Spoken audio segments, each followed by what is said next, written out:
The fox who knew the wind. Evening did not fall suddenly over the valley. It arrived slowly, like a great dark curtain being drawn across the sky. The golden light faded first from the wheat fields, then from the rooftops of the farmhouses, and finally from the tops of the apple trees. A cool blue hush settled over the land. The workers went indoors.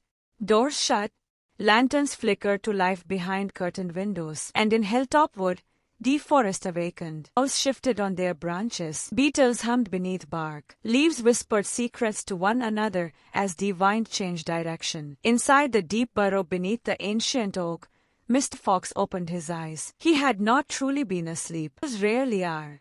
He lay still for a long moment, listening.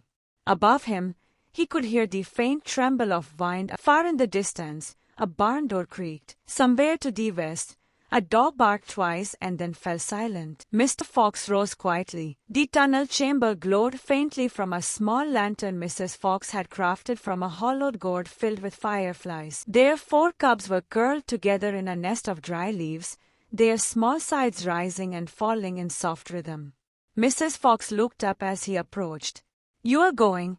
It was not a question. Mr. Fox nodded. "The wind has turned north," he replied. "It carries scent downward tonight." She stood and walked toward him. Even in the dim glow, her eyes were filled with both pride and worry. "They are growing restless," she said quietly. "The farmers." Gunpowder meant preparation. He stepped toward the entrance tunnel and climbed upward until cool air brushed against his nose. Before stepping fully out, he did what had kept him alive for years. He tested the wind. He closed his eyes and lifted his muzzle slightly. The wind moved across his whiskers from behind him, flowing down toward the valley. Good. That meant any scent from the farms would travel upward before reaching him. He would smell danger long before danger smelled him. Mr. Fox slipped out of the burrow like flowing water. The moon was only a thin curve in the sky, barely bright enough to cast shadows. Perfect darkness for a hunter who preferred intelligence over speed. He did not run. Running makes noise. Instead,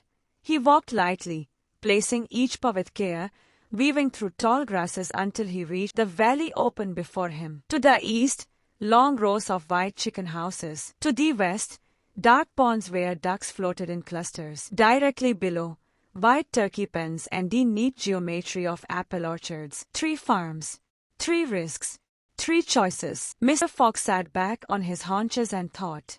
He never chose randomly. Farmer Bogies was heavy-footed and impatient. He checked his co-ops loudly and returned indoors quickly when cold wind bothered him. Farmer Buns was alert and suspicious. He checked locks twice. Farmer Bean was different. Bean sometimes waited in silence. Mr. Fox narrowed his eyes. Tonight, he would visit Bogies. Not because Bogies was foolish, but because heavy men grow tired faster than thin ones. Mr. Fox began his descent down the hillside. Halfway down, he stopped suddenly. There! A faint metallic scent. Well, he crouched low. He shifted direction slightly and moved through thicker grass, approaching the chicken sheds from an angle he had never used before. Caution was survival. As he neared the first shed, he paused again and listened. Chickens rustled inside. Soft clucks, the sleepy shuffle of feathers. No human breath, no boots. No whisper of fabric. Still, he waited. 5 minutes.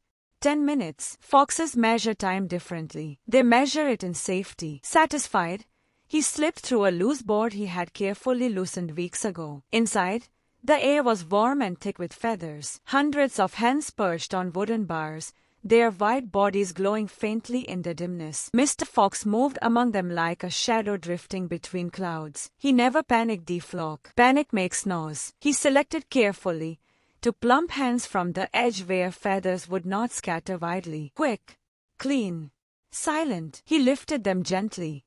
And then, a sound. Not inside. Outside. A soft crunch of gravel. Mr. Fox froze.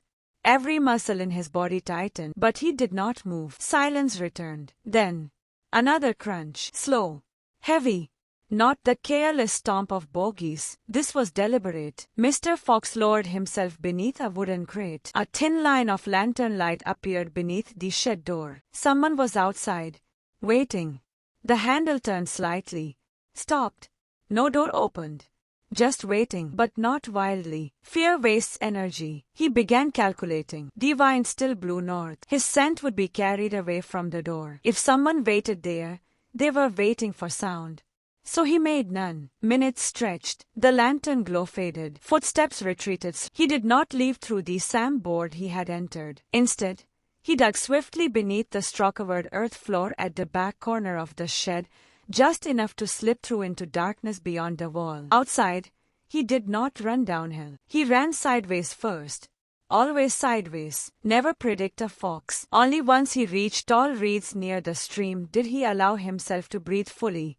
From the hill above, unseen in darkness, to narrow eyes watched the fields. Farmer Bean lowered his lantern. "He's clever," Bean muttered. Beside him, hidden in shadow, Bogies shifted angrily. "Did you see him?" "No," Bean replied calmly. "But he was there." "How do you know?" Bean crouched and touched the ground near the shed wall. Freshly disturbed earth. "He listens longer than we do," Bean said quietly. Mist Fox paused one final time and looked back toward the farm's.